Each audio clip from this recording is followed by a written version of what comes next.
ඒක 아무තු ඒක ප්‍රැක්ටිස් කරන්න එපා. ඔය කියන එක. දැන් අපි කලින් කිව්වනේ 100න් ඉඳලා ප්‍රැක්ටිස් කරන්න කියලා. ඒ ප්‍රැක්ටිස් කරන්න කිව්වේ විශ්වාසයක් නැති නිසා. ඔව් සයින්. විශ්වාසය නැති කරනයි ප්‍රැක්ටිස් එකක් පවතින්නේ. විශ්වාසය තියෙන තැන ප්‍රැක්ටිස් එකක් නැහැ. ඇත්තට විශ්වාසය තියෙන තැන මාර්ගයක් නැහැ. විශ්වාසය තියෙන තැන ප්‍රත්‍යක්ෂයට ඊටාම ළඟයි. ප්‍රැක්ටිස් කරොත් වැරදි ඔය කියන ඒවා. මම මොකටද ප්‍රැක්ටිස් කරන්නේ? විභාගේ ප්‍රශ්න පත්‍රය හදන්නේ මම මොකටද පාඩම් කරන්නේ?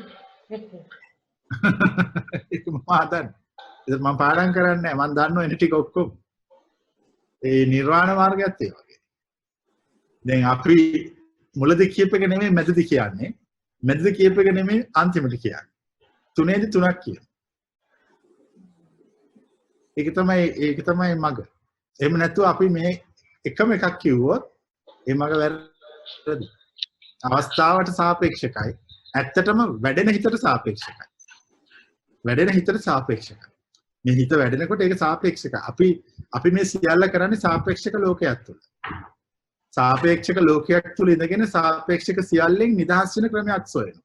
එතකොට අපි ටිකක් වඩනකොට නිදහස් වෙන ප්‍රමාණයට මාර්ගය එතන ඉඳලා සාපේක්ෂකයි. පැහැදිලි? ඊට පස්සේ ආයෙ ටිකක් වැඩුවාම එතන ඉඳලා සාපේක්ෂකයි. ඒ කියන්නේ මේ කතාව දිගින් දිගට කියනකොට කියප එකට වඩා වෙනස් එකක් උඩදී කියවෙන්න ඕන. නැත්තම් ඒ කියන කතාව වැරදි. දැන් එතකොට හැබැයි දැන් මේක මෙහෙම අපි ඉස්සරහට වඩාගෙන යනකොට අර දැන් අලුතෙන් අහන කෙනෙකුට ඔක කියන්න එපා. විශ්වාස කරන්න වඩන්න එපා කිව්වොත් එයාට අවුල් වෙනවා. සිහිය ඕනේ නැහැ තමසට කිව්වොත් එයාට අවුල් වෙනවා. එයාට සුපුරුදු බණේම කියනවා. දැන් අපි ඔයාට උත්තර දෙන්නේ අපෙන් අහුවොත් විතරයි. නැත්නම් අපි අර සිහියෙන් ඉන්නම කියලා ආයි කියනවා. ඊපස්සේ ආයෙම ආයි සිහියෙන් ඉන්න කියලා ආයි කියනවා. ඊට වඩා මොකක්ද කියන්නේ? කියන්නේ මුලම අතකගා ඉන්නවා. එතකොට ඒ ශ්‍රාවකයා ප්‍රශ්න කරනකොට ඈත දේවල් ගැන අන්න යාට ඒව කියනවා. පටිසෝතගාමී බව පවතින්නේ අනුසෝතගාමී බවට බැස්ස කෙනෙකුට. අනුසෝතගාමී බවට හිත හිර වෙලා ඉන්නකම් ඔබ පටිසෝතගාමී විය යුතුයි.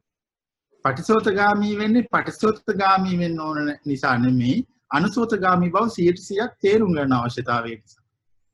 100%ක් අනුසෝතගාමී බව තේරුම් ගත්ත කෙනාගේ පටිසෝතගාමී බවක් නැහැ. ජීවිතයක් විතරක් පවතිනවා. සිද්ධාමයක් පමණක්. පැහැදිලිනේ? ආයි මුල ගැන අහන කෙනෙකුට ආයි කියනවා පටිසෝතගාමී වෙන්න කියලා. මොකද එයා අනුසෝතගාමීට තාම බැහැලා තියෙනවා. කියන්නේ සසරේ ඉන්න කෙනෙක් නිවන ඇහුවාම නිවන පෙන්නනවා. නිවනට යන කෙනෙක් නිවන ඇහුවාම සසර පෙන්නනවා. දෙන්නට දෙකක් පෙන්නනවා. එතකොට නිවනේ ඉන්න කෙනෙකුට සසර පෙන්නන එක සාමාන්‍යයි. නමුත් සසරේ ඉන්න කෙනෙකුට නිවන පෙන්වුවාම ඊටාම වටිනවා. මොකද එයාගේ ජීවිතයට සාපේක්ෂව. ඇත්තරම දෙකේ කිසිම විශේෂතාවයක් නැහැ. සසරේ නිවනේ කියලා 아무තු එකක් නැහැ. අපි හිතාගත්ත සංකල්ප රාමුදයක අපිම බහැලා අපිම දඟලනවා. නාගර්ජුන පාදයේ මූලමධ්‍යමික කාරිකාවේ කිව්ව කතාව. න සංසාරස්ස නිර්වාණං කිංචි දර්ශති විශේෂතා න නිර්වාණස්ස සංසාරං කිංචි දර්ශති විශේෂතා. නිර්වාණය සංසාරය නිර්වාණය අතර කිසි වෙනසක් නැහැ කිව්වා. හරියටම. ඒක කියන්න ඕනේ ඒක ඇත්තට කියපු කෙනෙකුට විතරයි මගේ ඉන්න කෙනෙකුට කිව්වොත් කියන කාට පිස්සුයි කියලා. ඒ දැන් ඇත්තටම පවතින්නේ අපි විසින් හදාගත්ත සංකල්ප රාමු පමණයි. නේද? අපිට ඒක 100%ක් තේරෙලා ඉවර වෙනකම් අපි මේ ගමන යනවා. නිවන සොයන කෙනාට නිවන හම්බ වෙන්නේ නැහැ. ඔව් දැන් නිවන හම්බ වෙන්නේ. අර්ථයෙන් නිවන හම්බ වෙනවා. ඒ කියන්නේ එයා හොයපු රාමුව තුල යට හම්බ වෙනවා. ඒක නිවන නෙමෙයි. මම කියන්නේ නිවන සොයන කෙනාට එයා ඒ නිවන ගැන එයා අදහසක් ඇතුව සෙව්වොත් එයාට හම්බ වුණොත් ඒ හම්බෙලා තියෙන වැරදි නිවනක්. හිතේ මායාවක්. ඇත්තටම කාටවත් නිවන හම්බ වෙන්නේ නැහැ. මොකද නිවන කියලා එකක් නැහැ. දැන් ආයෙ අපි අර මුල අහන ශ්‍රාවකයර නිවන නැහැ කියන්නේ නැහැ. නිවන තියෙයි කිය. මොකද එයා ඉන්නේ සාපේක්ෂ රාමුවක් තුල. අපි අර නිවන නැහැ කියන්නේ නැහැ. නිවන තියෙයි කිය. නිවන තියෙයි කියලා එක්කන් ගිහින් ඉවෙල නැහැ කිය. දැන් පැහැදිලිද කතාව? එක්කන්ගේ පෙක්කෙනාට නිවන තියෙන නැවත ඔහු සාපේක්ෂකයි. ඔහු තවම හොයන්නේ ඔහු හොයපු එක මිසක් ඇත්ත එක නෙමෙයි. ඇත්ත එක තියෙන එකක් නෙමෙයි. කොහොමත් තියෙන එක. ඒක තේරුණා කීප එක? ඇත්ත එක තියෙන එකක් නෙමෙයි කොහොමත් තියෙන එක.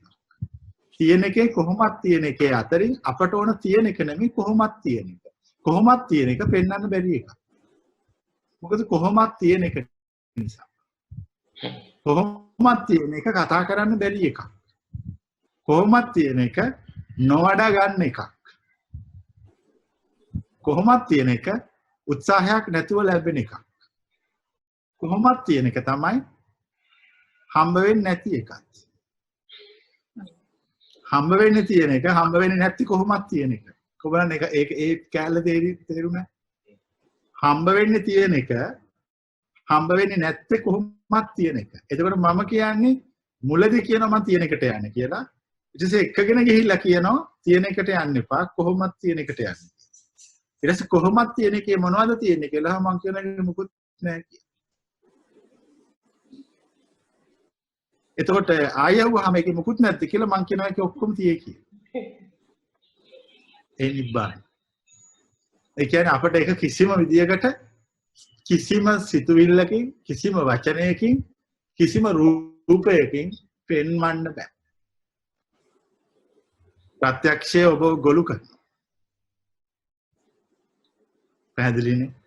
ප්‍රත්‍යක්ෂය ඔබ ගොළුෙක් බවට පත් කරනවා.